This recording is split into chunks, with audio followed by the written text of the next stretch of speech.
Hello അസ്സാം വലൈക്കും. എല്ലാവർക്കും നാച്ചൂസ് വേൾഡിലേക്ക് സ്വാഗതം. ഞാനിന്നിവിടെ ഉണ്ടാക്കുന്നത് കോഴിക്കോട് സ്റ്റൈൽ കല്യാണ വീട്ടിലെ ബിരിയാണിയാണ്. കോഴിക്കോടൻ സ്റ്റൈലിലാണ് ഉണ്ടാക്കുന്നത്. നമുക്കൊന്ന് കണ്ടു നോക്കാം. നല്ല ടേസ്റ്റുള്ള ബിരിയാണിയാണ്. എല്ലാവരും ഇതൊന്ന് മസ്റ്റായിട്ട് ട്രൈ ചെയ്യണം. നമുക്കിതൊന്ന് കണ്ടു നോക്കാം. ഇതിനായി ഞാനൊരു പാത്രത്തിലേക്ക് ബീഫ് എടുത്തിട്ടുണ്ട്. ഇതിലേക്ക് പച്ചമുളക്, ഇഞ്ചി, വെളുത്തുള്ളി ഇവ ചതച്ചത് ചേർത്ത് കൊടുക്കാം. ഒരു 3 സ്പൂൺ ചേർത്ത് കൊടുക്കാം. എരിവിന് ഇത്തിട്ട് ചേർത്ത് കൊടുക്കാം. ഇതിലേക്ക് ഗരം മസാലപ്പൊടി, കുരുമുളക് പൊടി, 1/4 ടീസ്പൂൺ മഞ്ഞൾപ്പൊടി,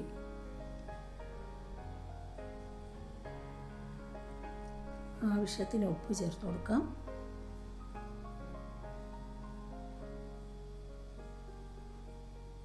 ഇതിലേക്ക് 1/2 കപ്പ് തൈര് ചേർത്ത് കൊടുക്കാം.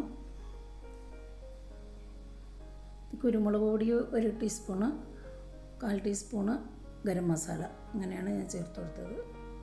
ഇത് പറയാൻ വിട്ടുപോയി. ഇത് ഒന്ന് നന്നായി മിക്സ് ചെയ്ത് കൊടുക്കണം.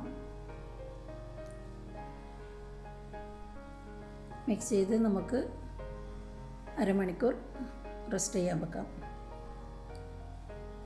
ഇത് അരമണിക്കൂറായിട്ടുണ്ട്. ഇതൊരു കുക്കറിലേക്ക് മാറ്റി കൊടുക്കാം. വേറെ അതിലേക്ക് പ്രത്യേകിച്ച് വെള്ളമൊന്നും ഒഴിച്ചു കൊടുക്കണ്ട. നമുക്ക് മൂടി വെച്ച് വേവിച്ചെടുക്കാം. എല്ലാവരും പ്രഷർ കുക്കർ എങ്ങനെയാണെന്നറിയില്ല. ഞാനൊരു 5-6 വിസിലടിച്ചപ്പോൾ വെന്ത് കിട്ടിയിട്ടുണ്ട്. സ്ലോയിൽ വേവിച്ചെടുക്കണം. ഇനി നമുക്ക് ഇതിനായിട്ടുള്ള ഒരു മസാല തയ്യാറാക്കാം. അതവിടെ കിടന്ന് വേവട്ടെ.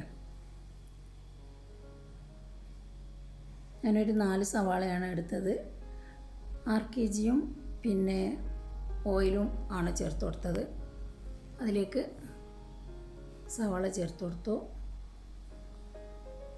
ഇതൊന്ന് നന്നായി വഴണ്ടി വരുമ്പോൾ നമുക്ക് 2 തക്കാളി സ്ലൈസ് ചെയ്തത് ഇട്ട് കൊടുക്കാം.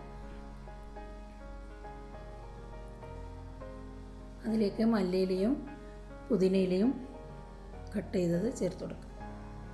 നന്നായി മിക്സ് ആവട്ടെ. ഇത് നമുക്കൊന്ന് മൂടി വെച്ച് വേവിക്കണം.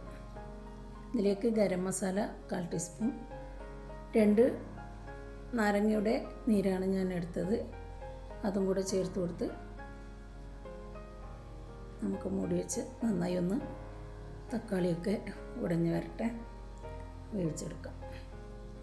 ഇനി ഞാൻ ഇതിലേക്ക് പച്ചമുളക്, ഇഞ്ചി, വെളുത്തുള്ളി അത് ചതച്ചത് ഇട്ട് കൊടുക്കാൻ മറന്നു പോയിട്ടുണ്ട്. അത് ചേർത്ത് കൊടുക്കാം.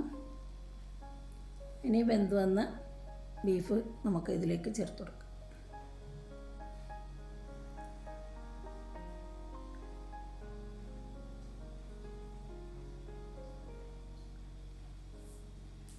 നന്നായി മിക്സ് ചെയ്തിട്ട് ഒരു 5 മിനിറ്റ് നമുക്ക് സ്ലോയിൽ വേവിച്ചെടുക്കാം. ഒന്ന് ബീഫും മസാലയൊക്കെ ചേർന്ന് കിട്ടാനാണ്. നമുക്ക് ആ സമയം കൊണ്ട് ചോറുണ്ടാക്കാം. ഇതിനായി ഞാനൊരു പാത്രം അടുപ്പത്ത് വെച്ച് അതിലേക്ക് നെയ്യ് ചേർത്ത് കൊടുത്തിട്ടുണ്ട്. കുറച്ച് ഓയിലും ചേർത്ത് കൊടുക്കണം. ഇതിലേക്ക് പിന്നെ ഉള്ളി ഫ്രൈ ചെയ്തെടുക്കണം. നമുക്ക് ഗാർണിഷ് ചെയ്യാനുള്ളതാണ്. അതൊന്ന് ഗോൾഡൻ ബ്രൗൺ കളറാകുമ്പോൾ നമുക്ക് മാറ്റിയെടുക്കാം.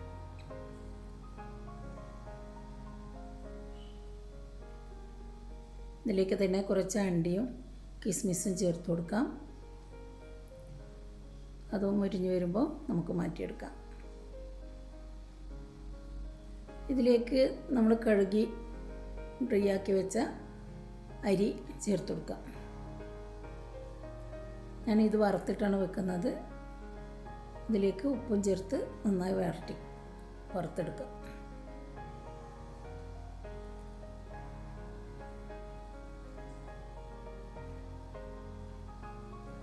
ചെറിയ തീയിൽ വെക്കണം, ഇല്ലെങ്കിൽ കരിഞ്ഞു പോകും.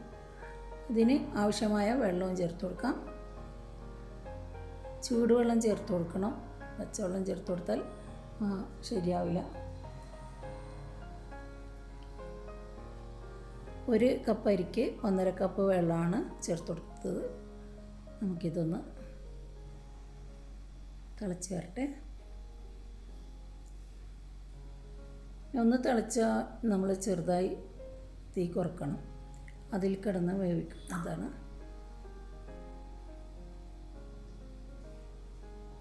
ഏകദേശം ചോറ് വെന്തിട്ടുണ്ട്.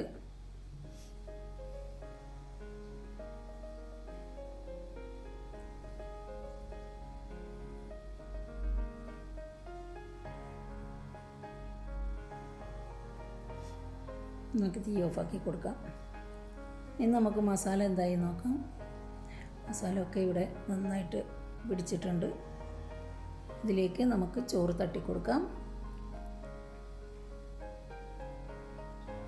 ഒരു പാതി ചോറ് ഇട്ട് കൊടുക്കാം. ഇതിലേക്ക് നമുക്ക് വറുത്ത് വെച്ച അണ്ടി, ഉള്ളി, മുന്തിരി ഒക്കെ ചേർത്ത് കൊടുക്കാം. കുറച്ച് ഗരം മസാലയും ചേർത്ത് കൊടുത്തിട്ടുണ്ട്. ഇനി രണ്ടാമത്തെ പോർഷൻ ചേർത്ത് കൊടുക്കാം ചോറ്.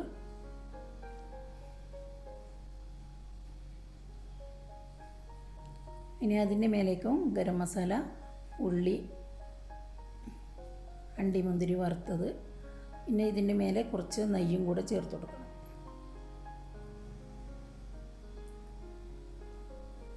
ഇനി നമുക്ക് ഫോയിൽ വെച്ച് അടച്ചു കൊടുക്കാം.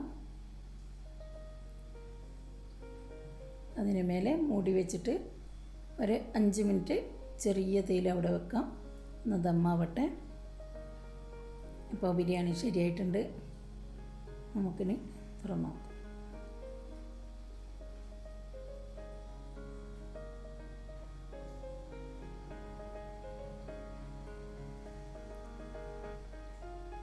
നല്ല അടിപൊളി ബിരിയാണിയാണ്. എല്ലാവരും ഉണ്ടാക്കി നോക്കുക.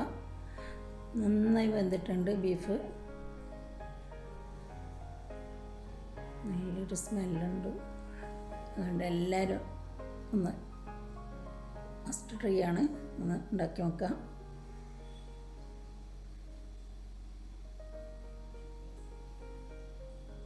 ഇൻഷാ അല്ലാഹ് അടുത്തൊരു വീഡിയോയുമായി വരുന്നത് വരെ താങ്ക് യു ഫോർ വാച്ചിങ്. അസ്സലാമു അലൈക്കും.